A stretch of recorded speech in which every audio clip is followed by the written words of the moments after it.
Selamat malam, Shalom Bapak Ibu, Saudara sekalian. Malam ini kita memasuki kitab Satu Raja-Raja. Sebenarnya Satu Raja-Raja dan Dua Raja-Raja itu satu kitab juga. Sama seperti 1 Samuel dan 2 Samuel. Tapi karena panjang dibagi dua ya. Malam ini Satu Raja-Raja. Temanya adalah Salomo Raja ketiga Israel. Baru sesi pertama. Untuk Bapak Ibu yang baru bergabung, silakan memulai dari awal karena semua ada di YouTube dari kitab Kejadian. Dan kalau belajar Alkitab tidak perlu buru-buru, dinikmati saja, step by step, ya. Oke, malam ini mari kita tundukkan kepala, mari kita berdoa. Bapa di surga, kami mengucap syukur kalau kami masih punya waktu untuk terus membenahi diri, terus belajar, sehingga hidup kami tidak sia-sia selama hidup di bumi ini. Berkati online Bible Study ini, sehingga dari hari ke hari semakin banyak orang ingin mendengar firman-Mu yang benar dan ingin belajar. Dari hari ke hari semakin dewasa, semakin matang, semakin mengerti kehendak Tuhan. Mohon berkati mulut hamba-Mu untuk menyampaikan kebenaran ini. Hanya di dalam nama Tuhan Yesus kami berdoa. Amin. Baik, malam ini adalah sesi pertama, Salomo, Raja ketiga Israel.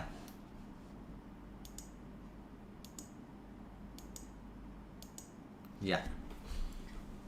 Satu Raja-Raja pasal yang pertama dari ayat 1 sampai 4. Raja Daud telah tua dan lanjut umurnya. Dan biarpun ia diselimuti, badannya tetap dingin. Mungkin sudah lemah ya. Lalu para pegawainya berkata kepadanya, hendaklah dicari bagi tuanku, raja, seorang perawan yang muda, untuk melayani dan merawat raja. Biarlah ia berbaring di pangkuanmu, sehingga badan tuanku raja menjadi panas. Rupanya para pegawainya mengasihi Daud. Ya. Maka di seluruh daerah Israel dicarilah seorang gadis yang cantik, dan didapatlah Abisak namanya. Abisak ini gadis dari Sunem. Sunem itu suatu daerah ya, nama daerah. Lalu dibawa kepada raja. Gadis itu amat cantik dan ia menjadi perawat raja dan melayani dia. Tetapi raja tidak bersetubuh dengan dia. Tentu saja Raja Daud sudah tua dan lemah sekali. Mungkin mendekati hari akhirnya ya. Kita lanjutkan dulu. Nah, lalu Adonia maksud saya. Lalu Adonia, anak dari Hagit. Hagit ini salah satu istri Daud. Ya, Adonai jadi anak Daud. Ia meninggikan diri dengan berkata, aku ini mau menjadi raja. Ia melengkapi dirinya dengan kereta-kereta dan orang-orang berkuda serta 50 orang yang berlari di depannya. Kalau mau jadi raja begitu, show off kekuatan. Selama hidup Adonia, ayahnya belum pernah menegur dia dengan ucapan, mengapa engkau berbuat begitu? Gak pernah dimarahin rupanya Adonia ini. Ia pun sangat elok perawakannya. Dan dia adalah anak pertama sesudah Absalom. Rupanya Adonia ini nomor 2 sesudah Absalom ya. Dan kita tahu Absalom mati di sesi yang lalu. Jadi Adonia menjadi anak paling senior karena Absalom mati. Ya. Nah, maka berundinglah ia dengan Yoab. Ingat ya, Yoab itu panglimanya Daud. Anak Seruya dan dengan Imam Abiatar. Dan mereka menjadi pengikut dan pembantu Adonia. Nah, rupanya Yoab yang tadinya adalah panglima besarnya Daud, anak Seruya dan Imam Abiatar, rupanya membelot terhadap raja. Ia berpihak pada Adonia. Oke, kita lanjutkan dulu. Ya, untuk mengingatkan, merefresh ya saudara. Untuk merefresh ini Daud yang di tengah ini. Sebentar, saya berikan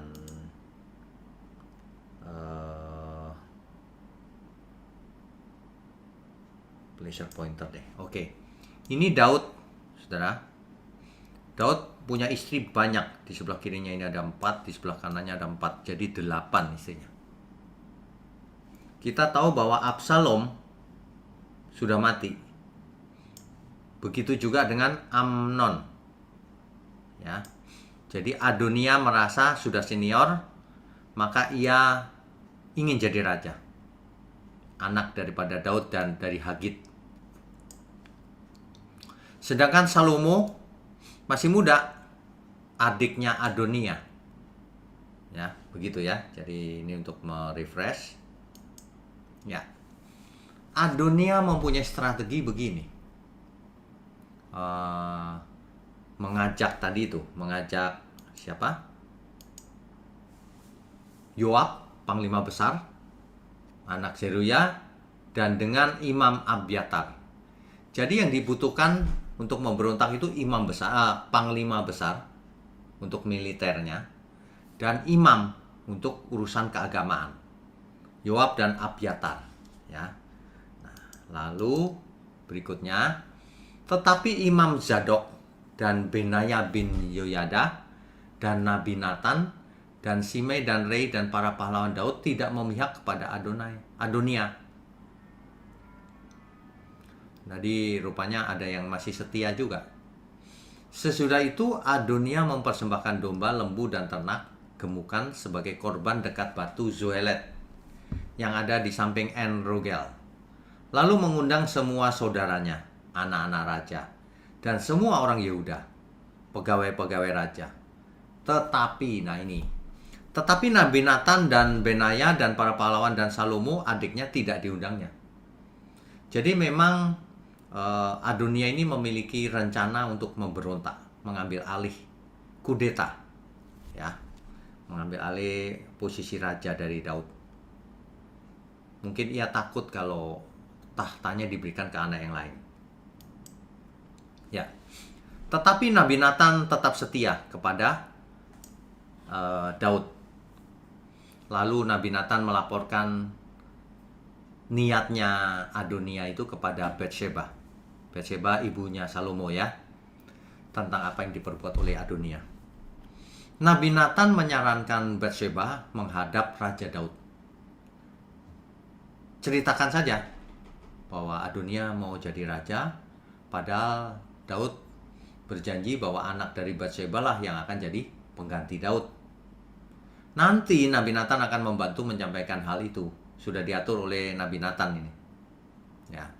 Ayat 26 bunyinya begini. Tetapi hambamu ini dan Imam Zadok dan Benaya bin Yoyada dan hambamu Salomo tidak diundangnya. Ini cerita kepada Daud nih. Jika hal ini terjadi dari pihak tuanku raja, maka engkau tidak memberitahu hamba-hambamu ini siapa yang akan duduk di atas tahta tuanku raja sesudah tuanku. Jadi kalau tuanku yang punya rencana itu, kenapa tidak kasih tahu kami? Gitu. Berikutnya, lalu Daud memanggil Batsheba dan bersumpah bahwa ia akan melaksanakan janjinya, bahwa Salomo yang akan menggantikannya. Daud memanggil Imam Zadok, Nabi Nathan, dan Benaya bin Yoyada. Perhatikan, Bapak Ibu Saudara. Daud memanggil imamnya, nabinya, dan panglimanya untuk membawa Salomo ke Gihon untuk diurapi menjadi raja Israel. Sesudah itu, bawalah Salomo masuk ke istana dan duduk di atas tahtaku, menjadi raja atas Israel dan Yehuda. Bapak Ibu Saudara sekalian, ingat ya kalau mendengar kata Israel dan Yehuda, karena dulu pecah. Nanti di masa depan pecah lagi itu. Ya, Israel dan Yehuda. Artinya kalau menjadi raja atas Israel dan Yehuda artinya seluruh Israel, gitu ya. Oke, kita lanjutkan. Ya. Jadi Daud memanggil Salomo ya. Sesudah itu seluruh rakyat berseru, hidup Raja Salomo. Di sebelah kanan ini Raja Salomo sedang diurapi oleh Imam Zadok menjadi raja. Ya. Oke, kita lanjutkan dulu. Adonia takut terhadap Salomo ternyata. Jadi Adonia mengundang banyak orang untuk pesta, untuk mengemukakan rencananya, dan orang-orang yang diundangnya itu mendukungnya. Tapi tiba-tiba kok ada keramaian, itu suara apa gitu. Lalu ada orang datang, dikasih tahu bahwa itu adalah Salomo. Rakyat teriak, hidup Raja Salomo. Nah, kagetlah semua yang hadir. Adonia, dan seluruh yang undangannya. Kaget. Jadi, Salomo yang sekarang duduk di atas tahta kerajaan. Juga pegawai-pegawai raja telah datang mengucap selamat kepada Tuan kita Raja Daud dengan berkata, kiranya Allahmu membuat nama Salomo lebih masyhur daripada namamu, dan tahtanya lebih agung daripada tahtamu. Dan raja pun telah sujud menyembah di atas tempat tidurnya. Ya, dan beginilah katanya, terpujilah Tuhan Allah Israel, yang pada hari ini telah memberi seorang duduk di atas tahtaku, yang aku sendiri masih boleh saksikan. Daud luar biasa ya. Oke, kita lanjutkan dulu. Iya. Akhirnya pesan Daud sebelum mati, supaya Salomo melakukan kewajibannya dengan setia terhadap Tuhan. Apa itu? Kita baca saja ya. 1 Raja-Raja pasalnya yang kedua. 1 Raja-Raja pasal kedua ayat 3 ya. Demikian pesan Daud sebelum mati kepada Salomo. Lakukanlah kewajibanmu dengan setia terhadap Tuhan Allahmu, dengan hidup menurut jalan yang ditunjukkannya, dan dengan tetap mengikuti segala ketetapan, perintah, peraturan, dan ketentuannya, seperti yang tertulis dalam hukum Musa. Bapak Ibu Saudara, kalau mendengar hukum Musa itu artinya hukum Taurat, ya. Supaya engkau beruntung dalam segala yang kau lakukan dan dalam segala yang kau tuju. Ayat 4-nya. Dan supaya Tuhan menepati janji yang diucapkannya tentang aku, yakni jika anak-anakmu laki-laki tetap hidup di hadapanku dengan setia, dengan segenap hati dan dengan segenap jiwa, maka keturunanmu takkan terputus dari tahta kerajaan Israel. Nah, ini adalah pesannya Daud kepada Salomo yang paling penting. Ya, itu saudara, ya. Agar keturunan Daud tak akan terputus dari tahta kerajaan Israel. Ya. Ayat 10-nya begini. Kemudian Daud mendapat perhentian bersama-sama nenek moyangnya. Saudara, perhatikan baik-baik frase ini, kalimat ini. Kemudian Daud mendapat perhentian bersama-sama nenek moyangnya. Nah, di Perjanjian Lama, jika seorang mati biasanya pakai kalimat ini, lalu ia bersama dengan nenek moyangnya. Kenapa? Karena belum surga ceritanya. Mereka tidak tahu tentang surga. Surga tidak jelas. Jadi kalau mati bersama-sama dengan perhentian bersama-sama dengan nenek moyangnya. Dan ia dikuburkan di kota Daud. Kota Daud itu maksudnya Yerusalem, ya. Bapak Ibu, nanti yang ke Israel kita akan ke City of David, kota Daud. Ya, nanti kita akan melihat di sana bagaimana dahulu kehidupan Israel di zaman dulu, pakaiannya, makanannya, dan sebagainya. Ya, oke. Ayat 11. Dan Daud memerintah orang Israel selama 40 tahun. Di Hebron ia memerintah 7 tahun, dan di Yerusalem ia memerintah 33 tahun. Jadi totalnya 40 tahun. Salomo duduk di atas tahta Daud ayahnya dan kerajaannya sangat kokoh. Ingat ya, raja yang pertama adalah Saul, raja yang kedua adalah Daud. Yang Saul memberontak sehingga tidak diindahkan lagi oleh Tuhan. Daud, Tuhan berkenan, tapi tidak boleh membangun bait Allah. Nah, Salomo sekarang. Jadi sekarang zamannya Salomo. Ya, oke, kita lanjutkan dulu. Ya. Rupanya Adonia yang tadinya ketakutan terhadap Salomo dan Salomo tidak menghukumnya. Rupanya ia tidak benar-benar menyesal atau takut. Ia mencoba-cobai dengan cara ini. Jadi Adonia ini tidak berhenti. Ia merencanakan hal yang jahat. Ia membujuk Batsheba, ibunya Salomo, dengan satu permintaan yang kelihatannya kecil. Adonia meminta Abisak. Abisak masih ingat ya, saudara? Abisak, gadis dari Shunem tadi, yang merawat Daud. Adonia meminta Abisak, selirnya Daud, gadis Shunem itu, untuk dijadikan istrinya. Rupanya Batsheba tidak mengerti. Batsheba melayani Adonia. Oke, nanti saya sampaikan ke Salomo. Lalu ibunya Salomo bicara kepada Salomo. Adonia itu minta Abisak, kau kasih aja. Rupanya Batsheba tidak mengerti. Ya, apa yang terjadi? Mendengar hal itu Salomo sangat marah. Mengapa? Karena dengan meminta selir raja itu sama dengan menghina raja. Dan juga berarti menginginkan tahta raja. Itu artinya Absalom melakukan hal yang sama dulu ketika memberontak kepada Daud. Absalom meniduri istri-istrinya Daud, selir-selirnya maksud saya. Ya. Kemarahan Salomo ini tidak main-main. Kalau orang tidak mengerti konteksnya bisa salah mengerti. 1 Raja-Raja 2 ayat yang ke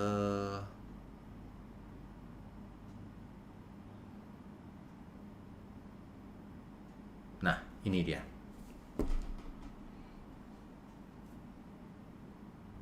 Batsheba ayat 19. Batsheba masuk menghadap Raja Salomo untuk membicarakan hal itu untuk Adonia. Lalu bangkitlah raja mendapatkannya serta tunduk menyembah kepadanya. Kepada ibunya dia hormat ya. Kemudian duduklah ia di atas tahtanya dan ia menyuruh meletakkan kursi untuk bunda raja. Lalu perempuan itu duduk di sebelah kanannya. Berkatalah perempuan itu. Siapa yang dimaksud? Batsheba. Suatu permintaan kecil saja yang kusampaikan kepadamu. Janganlah tolak permintaanku. Jawab raja kepadanya. Mintalah ya ibu, sebab aku tidak akan menolak permintaanmu.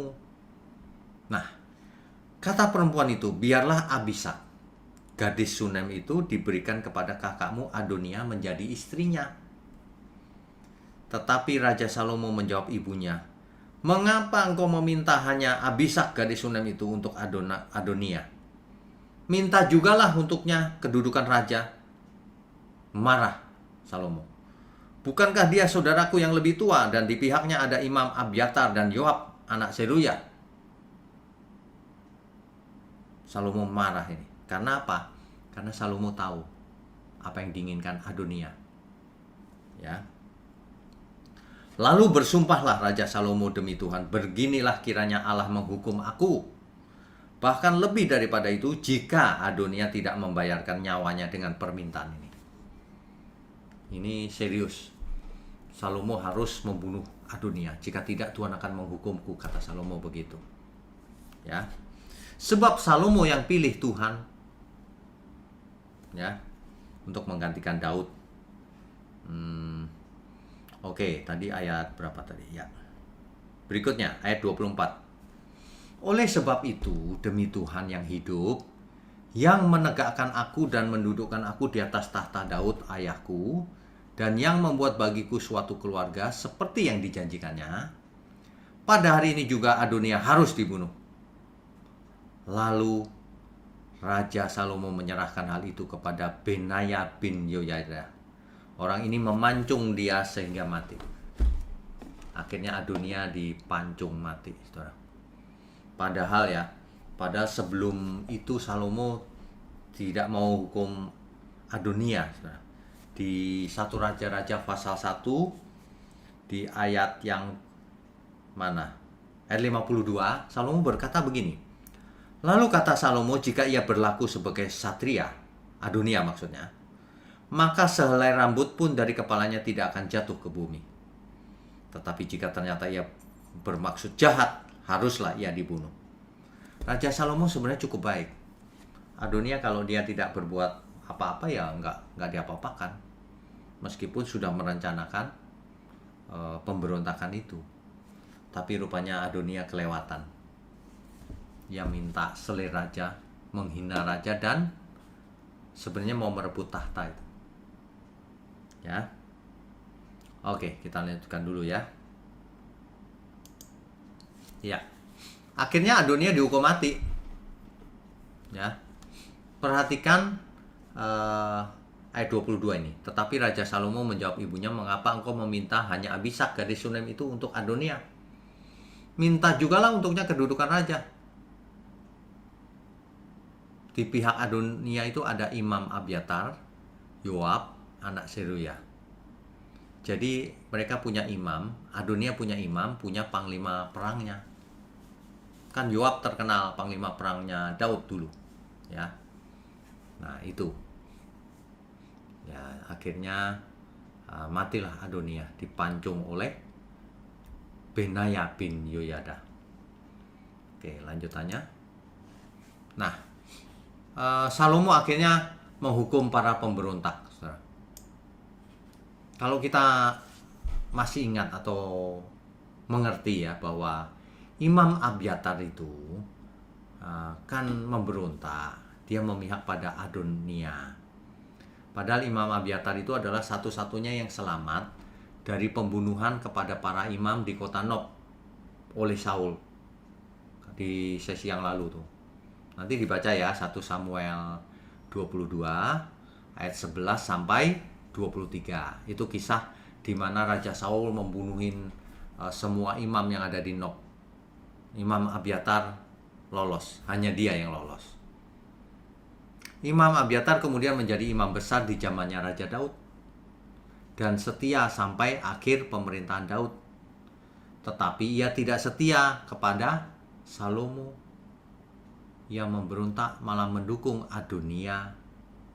Ini kesalahan fatal dari Imam Abiatar. Ya.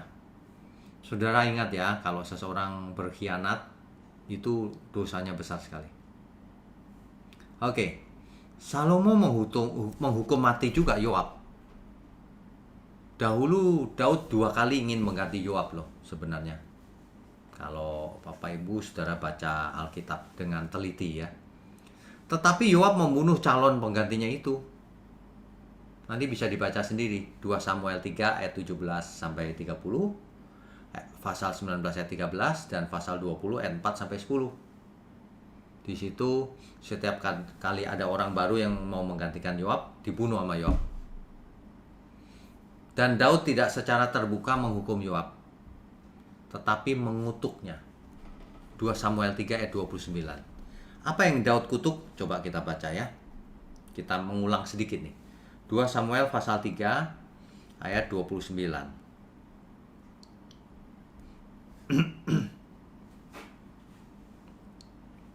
Itu setelah Yoab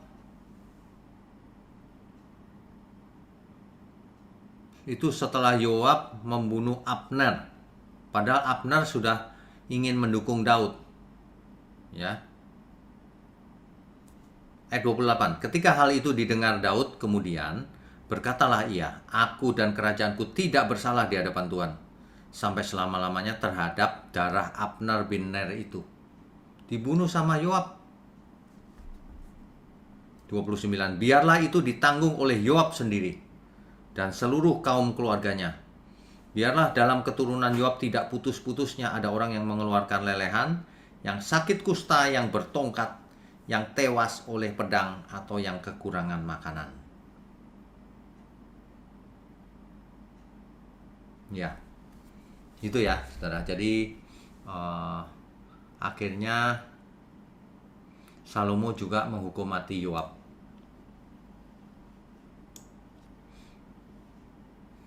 Salomo membersihkan nama ayahnya sebenarnya dengan menghukum mati Yoab ini. Yang dulu itu ya, yang tidak bersalah dibunuh itu, Yoab yang bunuh, bukan Daud. Jadi nama Daud sekaligus dibersihkan dengan demikian.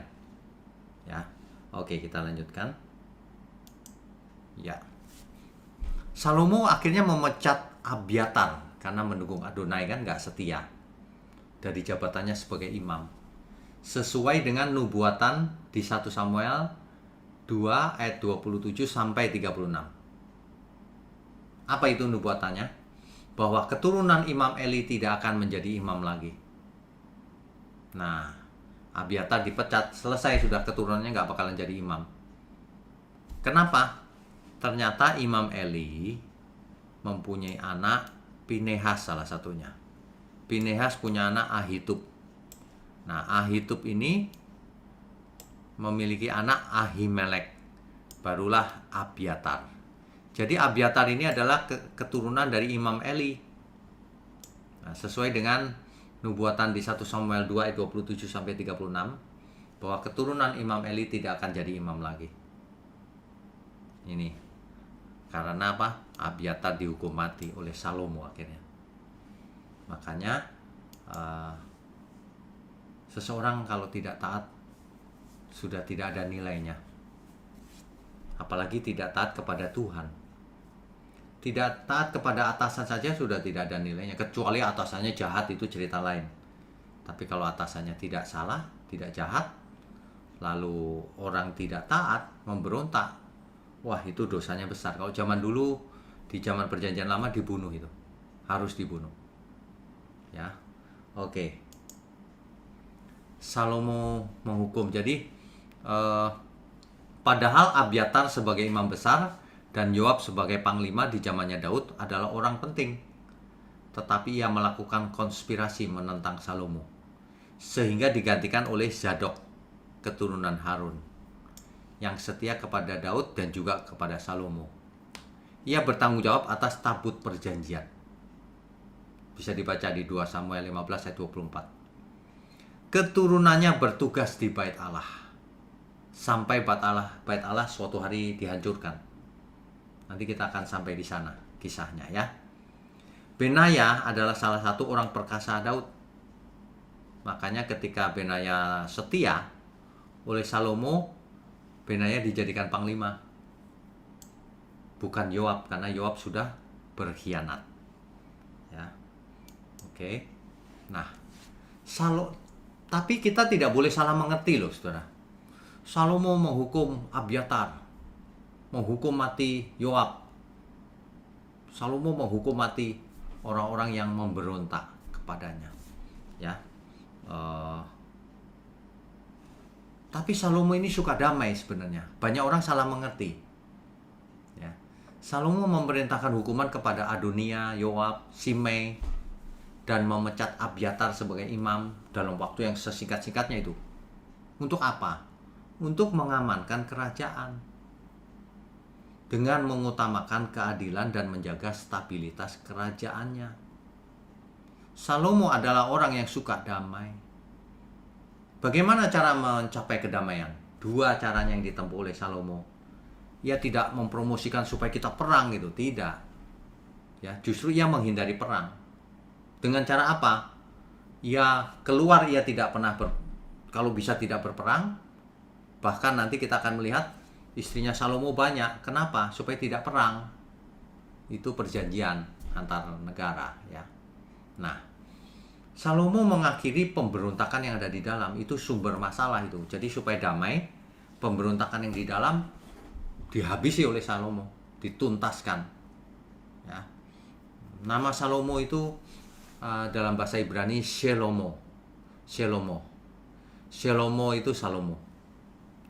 Berasal dari kata shalom yang artinya damai. Tapi ada juga yang berpendapat berasal dari kata shilem. Shilem yang artinya menggantikan.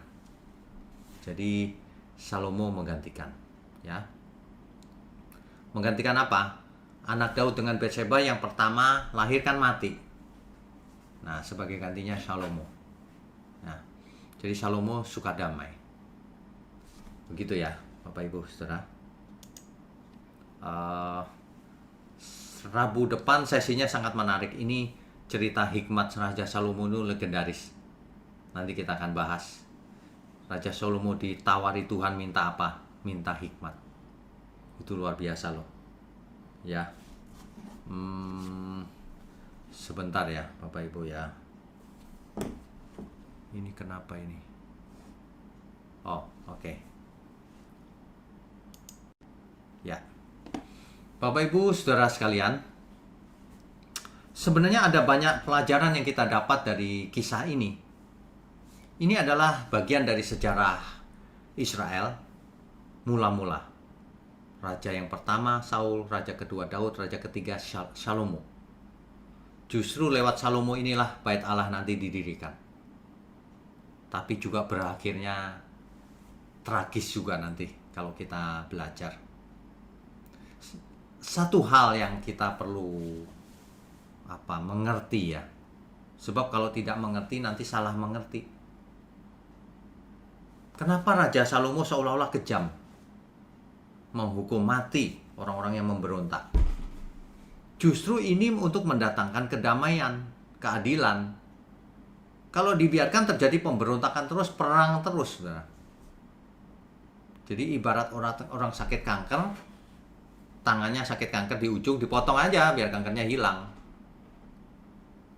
Jadi rupanya Salomo ini sangat taktis. Strateginya sangat cepat. Hukum mati aja, habis. Udah, damai.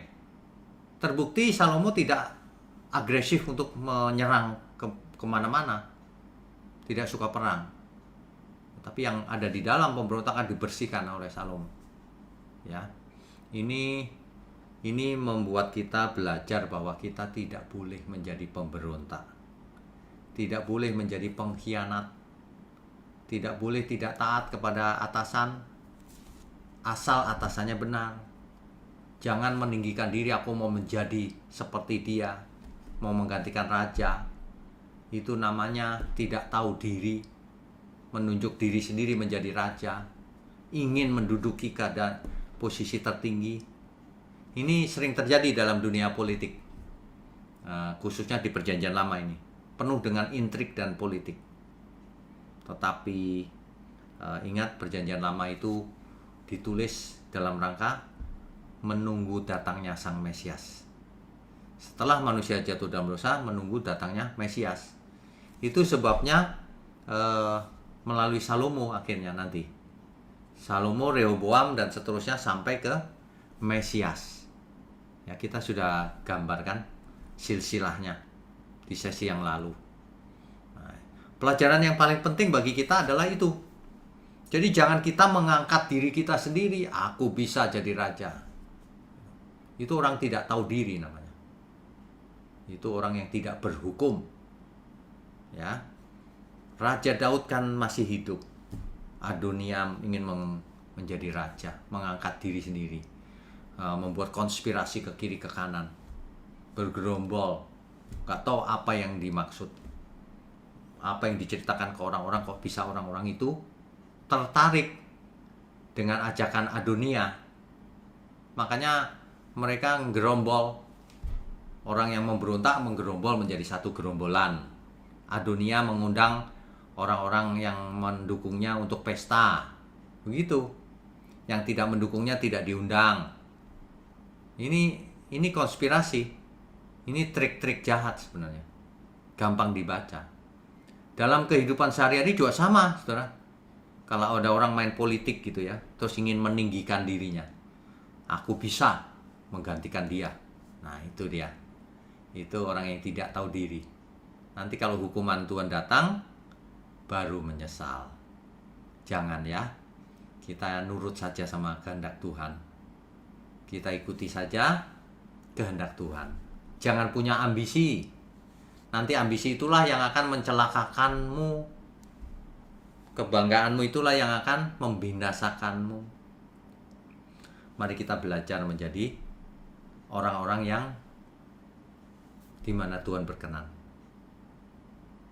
Nah, ini adalah kisah di mana Salomo diurapi menjadi raja Israel.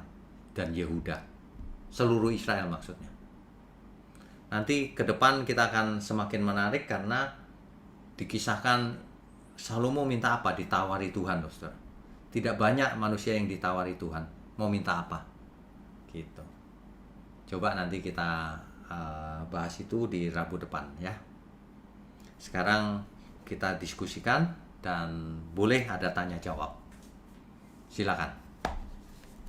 Baik, terima kasih Pak Wiknya atas pemberitaan firman yang sangat memberkati. Selanjutnya kita akan lanjutkan dengan sesi tanya jawab. Bagi Bapak Ibu yang ingin bertanya, silakan aktifkan kamera dan aktifkan icon raise hand-nya. Yang pertama ada Bapak Jo Aldri, silakan Bapak Jo. Shalom Pak Wiknya. Shalom. Kalau dulu zaman Salomo itu ada medsos, media sosial, mungkin bakal lebih seru lagi nih suasana intrik dan konflik pada saat itu, Pak. Ada buzzer, ya, makanya dibilang birds of a feather flocks together. Burung yang sama akan terbang bersamaan. Mereka yang punya kepentingan yang sama, punya interest yang sama, punya itu yang sama akan ini. Betul. Memang selalu begitu sih dari dulu sampai sekarang. Pokoknya kalau orang gerombol itu pasti sama itu. Betul. Pemerintahan Salomo sebagai bentuk contoh pemerintahan Israel ketiga, Pak. Kali ini, Pak. Ya. Itu pemerintahan teokrasi pastinya. Ya. Yang mungkin saat ini yang masih teguh untuk bertahan dalam sistem itu kan misalnya Iran modern atau mungkin UK dengan gereja Anglikannya gitu ya. Ada pemerintahan teokrasi. Kalau bicara teokrasi, Pak, di mana Tuhan sebentar. posisi. Itu sebenarnya bukan teokrasi. Itu sudah monarki. Kalau teokrasi itu zaman hakim-hakim. Zaman hakim-hakim ini baru itu teokrasi. Kalau ini sudah kerajaan, monarki. Baik, berarti monarki. Baik, korektif. Kemudian kalau kita bicara gereja, Pak, sekarang. Ya. Hidup bergereja. Ya. Yang harus diterapkan teokrasi atau demokrasi, Pak, sebaiknya. Karena biar bagaimanapun gereja itu kan punya tanggung jawab sebagai agen moral, ya, Pak, ya. Ya, betul. Selain sebagai bengkel bagi orang-orang yang memang punya kerinduan buat jadi orang yang lebih benar di hadapan Tuhan. Dia juga harus jadi agen moral, harus jadi contoh gitu, Pak. Ya. Bagaimana, Pak? Pandangan Bapak menyangkut gereja dan teokrasi. Terima kasih, Pak Wiknya. Menurut saya yang ideal gereja itu teokrasi. Jadi kehendak Tuhan yang nomor satu. Sebab kalau demokrasi itu bisa dimainkan, Pak. Demokrasi itu cuma jumlah voting yang penting. Nah, bagaimana kalau orang jahatnya banyak? Selalu menang dong, karena jumlahnya lebih banyak.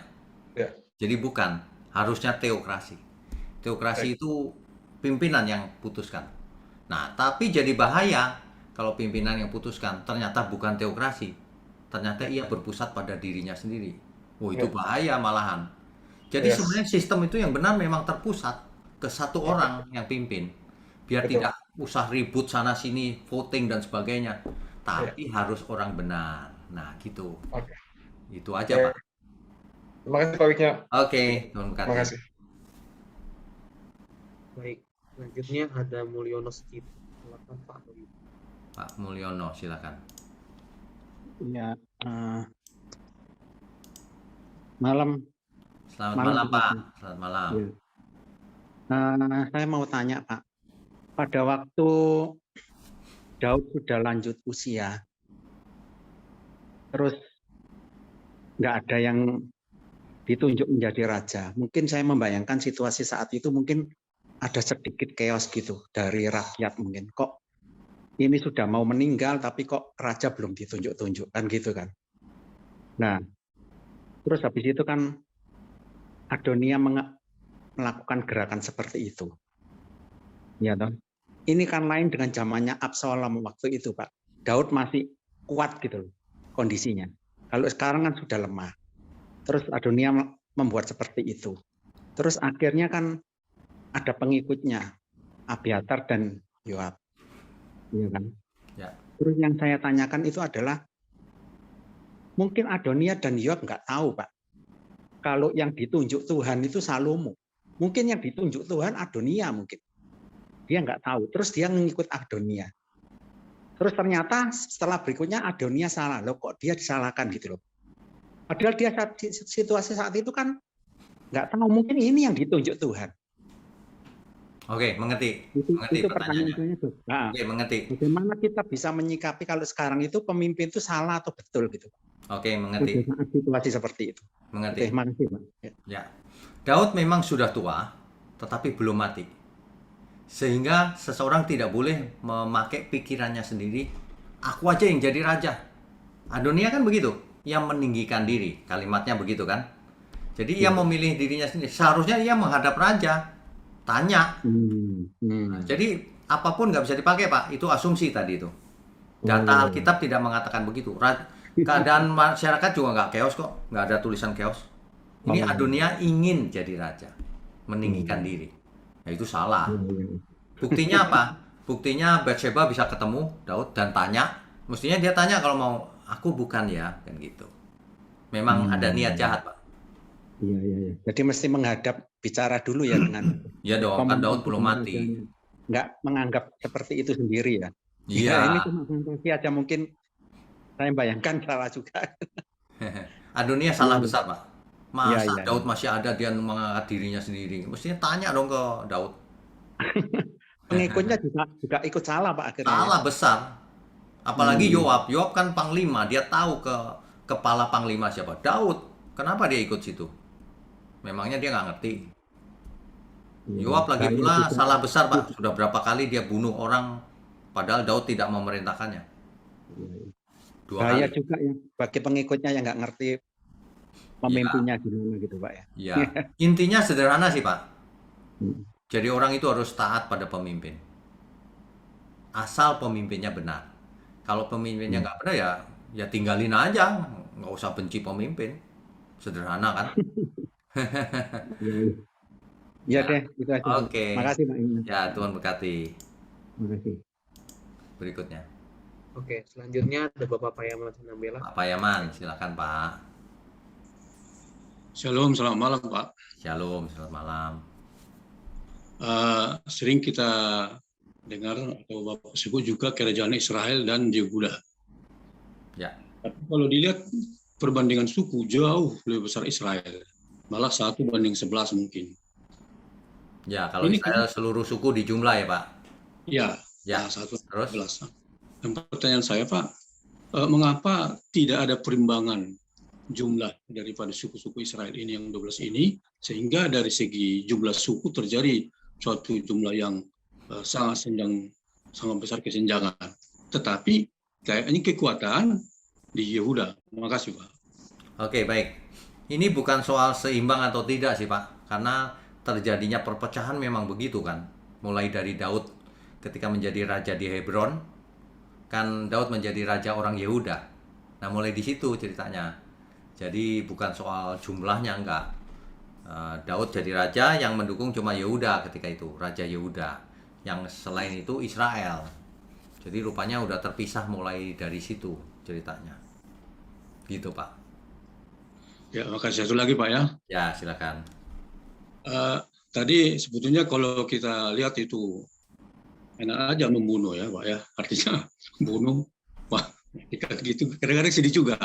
Ya. Nah, jadi yang menjadi pertanyaan saya, apakah sistem pembunuhan yang diinginkan oleh raja itu bunuh-bunuh, jadi resmi karena perintah raja, pembunuhan secara langsung, secara manual itu pedang langsung dipotong lehernya, Ya. atau tusuk perutnya, Ya. atau ada satu peralatan sistem atau seperti guillotine dulu, ada alat pancung, jadi ada peralatan jatuh dari atas top. Jadi kadang-kadang saya bayangkan Pak ya, kalau misalnya dia langsung begini tusuk dilihat dengan mata sendiri, kalau zaman sekarang banyak orang nggak stabil pikirannya Pak. Ya. Cara pada seperti biasa-biasa aja saya kalau dia cerita perjanjian lama. Makasih Pak. Ya, ini kan kisah ini terjadi kan di zaman perang Pak.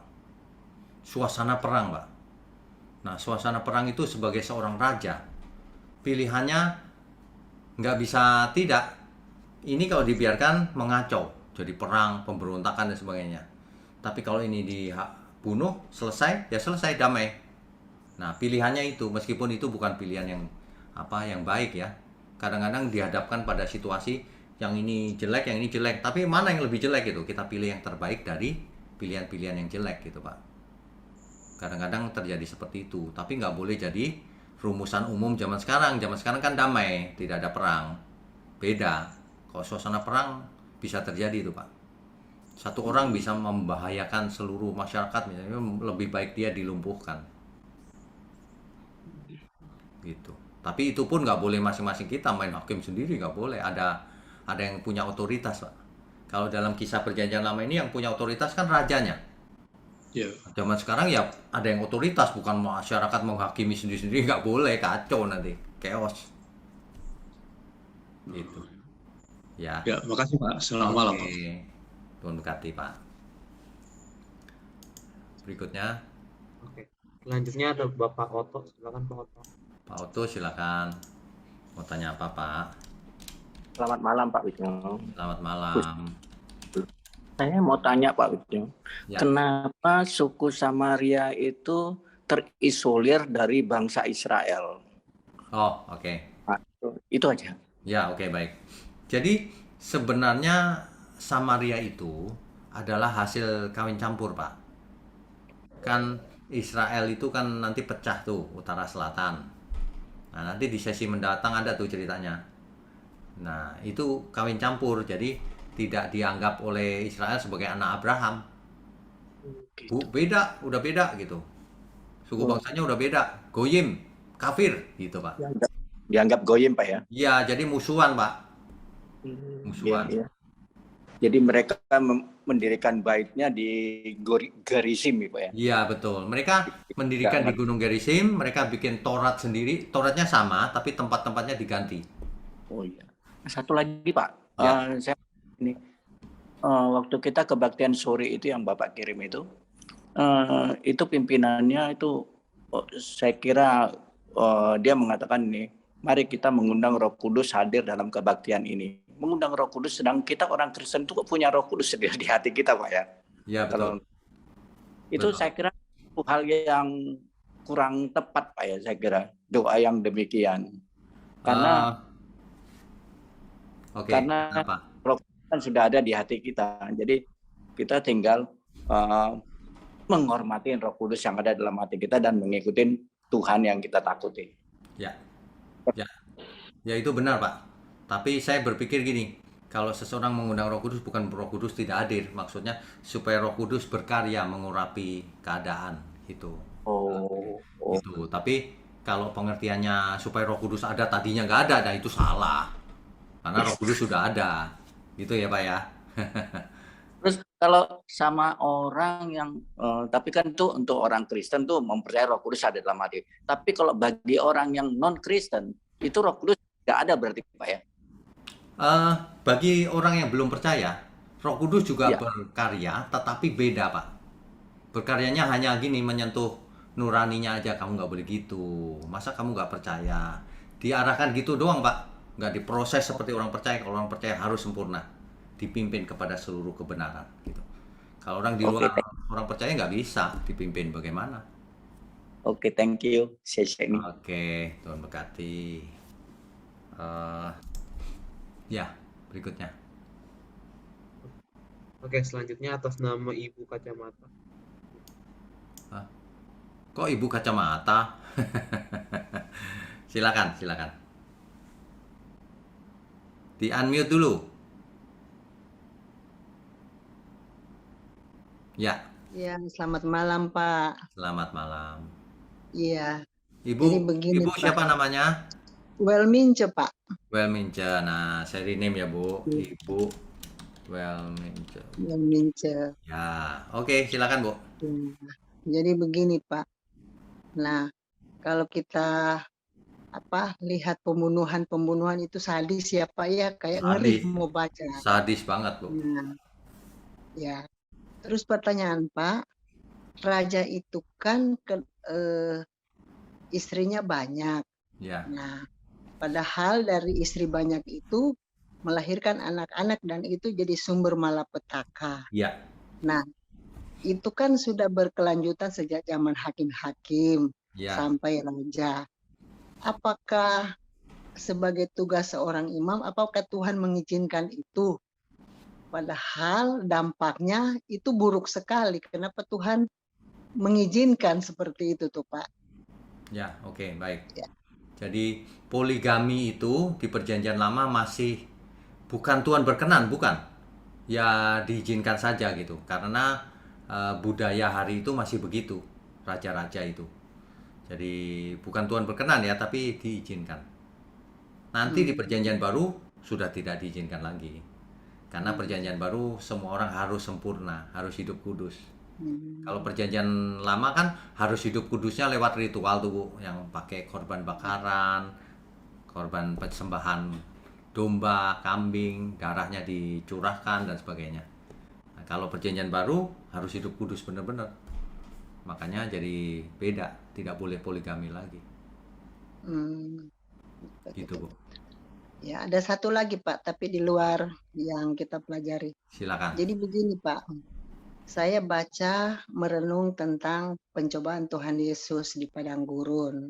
Ya. Nah, dari situ saya tarik dari pembacaan itu saya tarik ke Perjanjian Lama, Adam dan Hawa pertama, di mana ada ketaatan, ya, tidak boleh memakan buah pengetahuan baik dan jahat.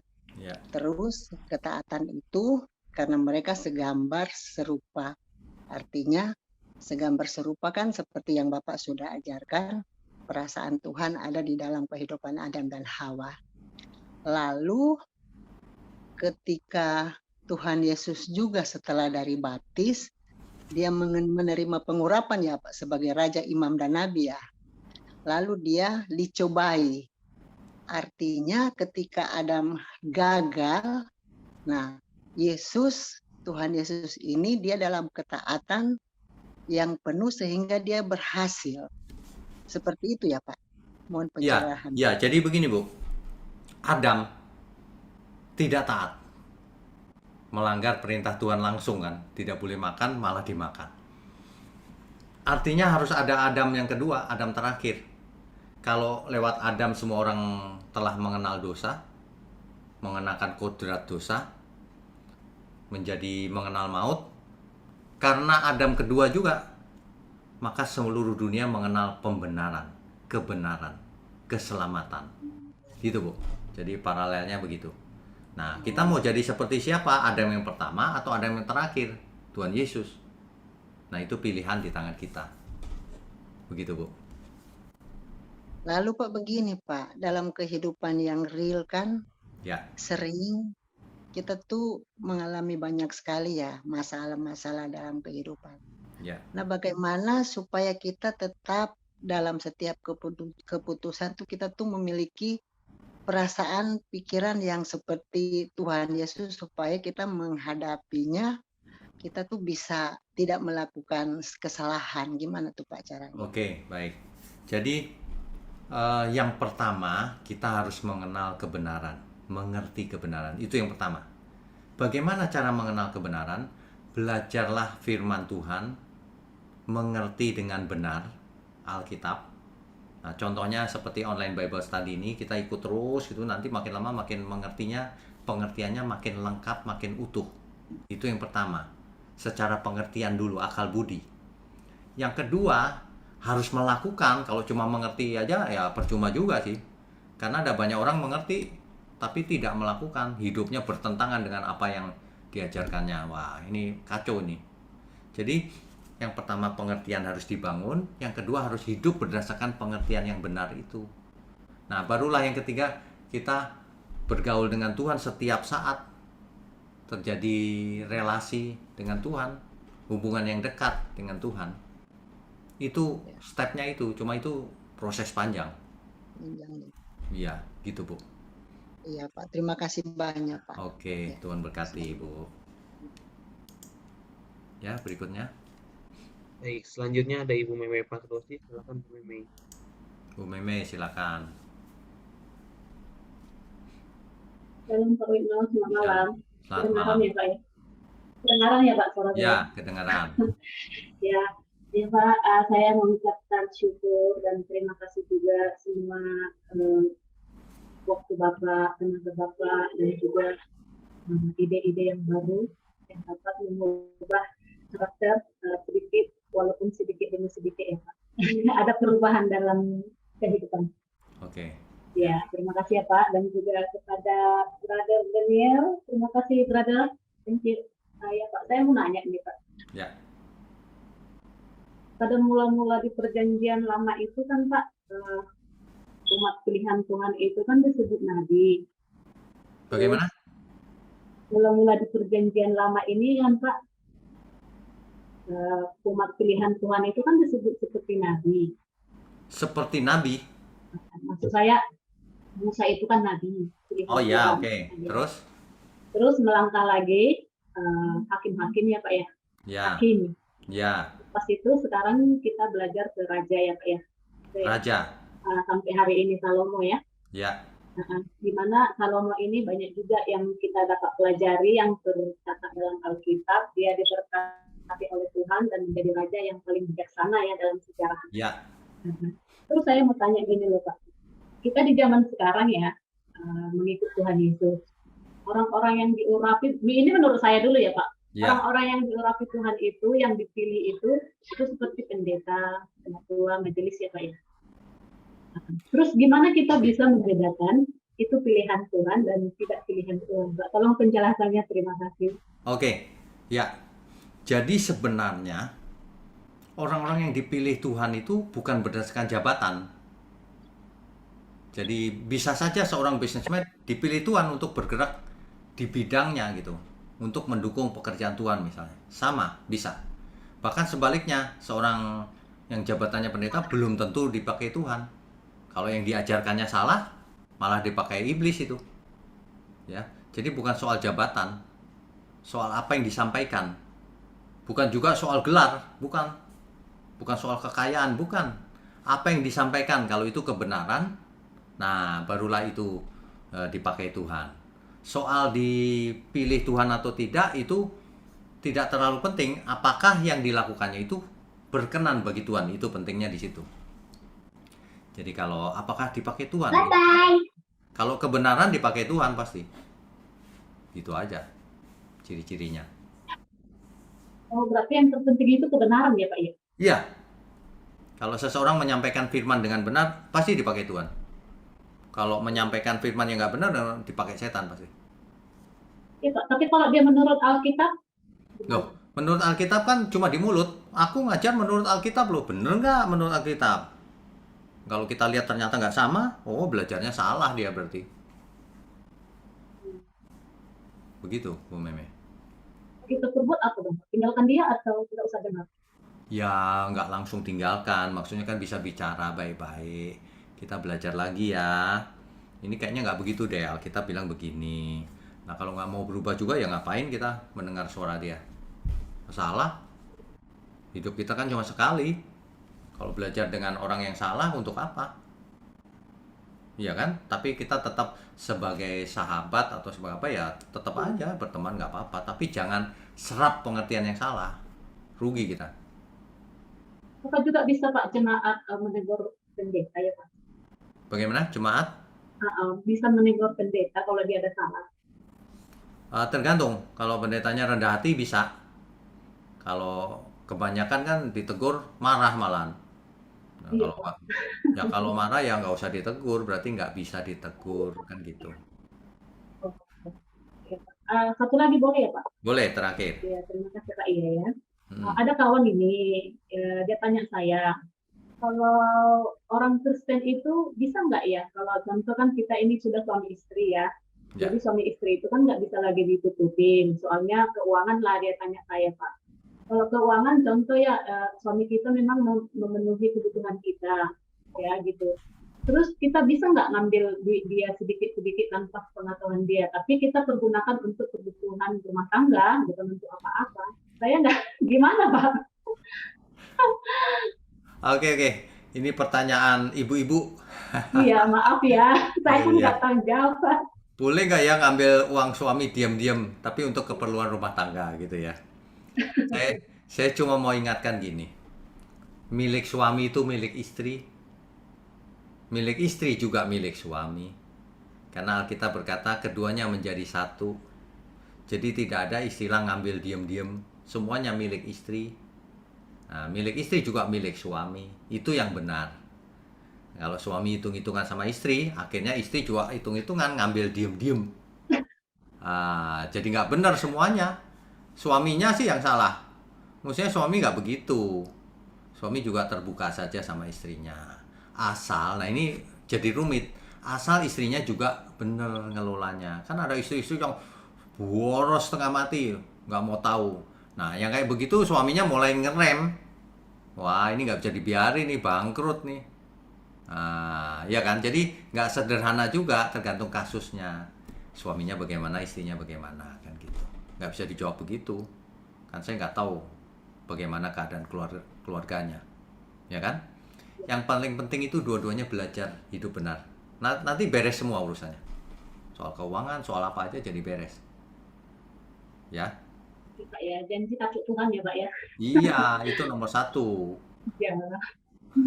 Iya Pak, mantap, nyambung nih. Oke. Jawabannya. Terima Ya. kasih ya Pak. Tuhan Yesus. Ya, Tuhan berkati. Saya nggak pernah loh, istri saya mau minta gitu, diem-diem ngambil. Ambil aja sana, nggak ada masalah. Itu bukan ngambil, itu uangmu. Gitu. Jangan hitung-hitungan dong sama istri, ya. Oke. Iya Pak, nanti saya sampaikan seperti itu Ya, Pak sampaikan ya. Iya, Pak. Terima kasih Pak ya. Oke, Salam. Tuhan berkati. Tuhan berkati. Berikutnya. Baik, selanjutnya dari Ibu Desnawari Limbang, silakan Bu. Silakan. Shalom, Pak Wino. Shalom. Cuma nanya satu aja. Ini kenapa ya Pak, Simei itu tidak boleh keluar dari Yerusalem ya Pak ya? Oh, itu dihukum oleh Daud seperti tahanan rumah. Dia taat nggak? Nggak taat juga ya, dihukum mati. Yang waktu di 2 Samuel itu ya Pak ya? Iya, betul. Begitu. Itu aja sih Pak. Ya, sebenarnya segala sesuatu itu ada solusinya loh. Daud sudah bermurah hati, Salomo, ya udah begitu aja ya. Udah, loh, masih dilanggar juga ya. Memang orang kalau nggak taat itu gampang jadi pemberontak sih memang. Ya, oke. Terima kasih Pak Wikno. Terima kasih. Berikutnya, Baik, selanjutnya Bapak. Pak Kris, silakan. Malam Pak Wigno. Shalom. Malam, shalom. Ya, sebetulnya dari awal-awal beberapa kali baca Alkitab itu memang kalau kita baca pas di pasal-pasal yang ini, kesannya kan seolah-olah Salomo itu masih muda, baru jabat, langsung bertangan besi, bengis itu Pak. Ya, seolah-olah begitu. Tapi suatu ketika waktu saya baca di Tawarikh 28 dan 29, itu waktu Tawarikh 28 itu awalnya kan Raja Daud mengumpulkan semua pejabat dan anak-anaknya juga. Terus mengumumkan bahwa Allah tidak mengizinkan dia bangun bait Allah, ya. Tetapi Allah memilih Salomo anaknya ya. Untuk mendirikan. Itu di Tawarikh 28. Ya. Terus itu dengan spesifik saya lihat di beberapa terjemahan Daud berdiri dan menjelaskan kepada mereka. Kemudian Daud menyerahkan rancangan bait Allah yang dia rancang, terus sekian talenta emas. Ya. Jadi asumsi saya kalau Daud berdiri menjelaskan panjang lebar seperti itu, Daud kondisinya masih cukup sehat. Ya. Jadi ada kemungkinan timelinenya sebelum dia dirawat oleh ini tadi yang gadis siapa itu tadi namanya saya lupa. Nah, terus ya kemudian di pasal Tawarikh 29 itu mereka yang ngumpul di pertemuan itu mengumpulkan sumbangan, Pak, sehingga terkumpul sekian banyak. Ya. Sampai katanya emas itu tidak ada harganya di zaman itu. Terus setelah itu mereka berpesta. Seingat saya ada pesta. Terus kemudian ada kalimat yang spesifik mengatakan kemudian untuk kedua kalinya mereka menetapkan Salomo sebagai pengganti Daud. Ya. Jadi kalau saya baca pasal-pasal yang tadi kita bahas, itu saya justru nangkepnya Salomo mau tidak mau harus keep the order, dia harus memegang teguh tata aturan legislasinya kerajaan itu, kalau tidak kacau. Gitu. Oh ya, Jadi, pasti. bukan masalah dia benci, ya Yoab itu memang catatannya banyak memang. Ya. Cuma saya rasa Salomo tegas saja, bukan.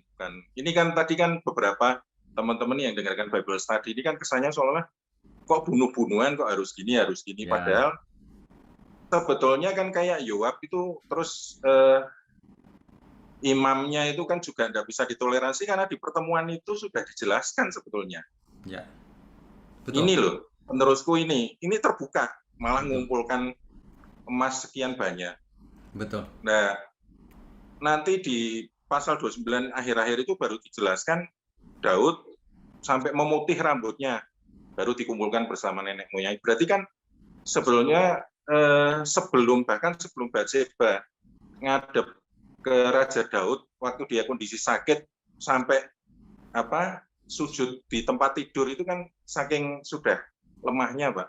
Iya, benar. Tapi kan sebetulnya itu sudah secara terbuka diumumkan oleh Daud. Makanya saya pikir ya Salomo mau tidak mau ya memang aturannya di kerajaan seperti ini. Yoab jelas-jelas itu makar kalau seperti itu, ya mau tidak mau akhirnya sudah dihukum. Ya, gitu. betul. Kalau saya nangkapnya itu mungkin dikoreksi, Pak, barangkali keliru. Nanti ketika kita bahas di sesi-sesi berikutnya kita bisa koreksi, Pak. Bisa lebih lengkap lagi. Jadi memang satu raja-raja dengan satu tawarik itu harus jadi satu sebenarnya supaya lengkap ceritanya. Saling melengkapi. Cuma kan kalau kita ndak nyambung ke itunya nanti ada seolah-olah prasangka ini orang bengis kayak gini kenapa dipilih sama Tuhan untuk jadi penerusnya Daud kan. Mungkin ada pertanyaan seperti itu, Pak. Mengerti. Ini cuma makanya tadi Pak Salomo itu sebenarnya suka damai. Ya, oleh sebab betul, itu Pak. dia menghukumnya itu cepat gitu, seret udah damai gitu. Ya. Tepatnya tegas sih. Ya, karena orang-orang cuma itu sudah keterlaluan. dalam hal wanita dia yang kurang tegas, jadi di akhir jatuh ke penyembahan berhala gara-gara istrinya yang dari Mesir itu. Di akhir hidupnya rupanya jatuh juga dia. Aduh, makanya ini ya kalau kita baca ayat demi ayat Alkitab, kitab demi kitab ya, kita jangan pernah buat salah lagi. Contohnya udah banyak. Udah kita sederhana saja, nurut saja. Kalau Tuhan pakai kita jadi raja, kita jadi raja. Kalau Tuhan pakai kita jadi orang biasa, ya jadilah orang biasa. Nggak masalah kok. Gitu. Ya, gitu aja sih. Itu ya Pak ya. Itu, Pak. Ya, cuma itu. Terima kasih masukannya. Bagus sekali. Ya, baik. Oke, cukup ya Bapak Ibu, saudara sekalian. Mari kita tundukkan kepala. Bapa di surga, kami sungguh mengucap syukur. Kami sudah selesaikan malam ini apa yang harus kami dengar. Kami sudah diberkati oleh kebenaran.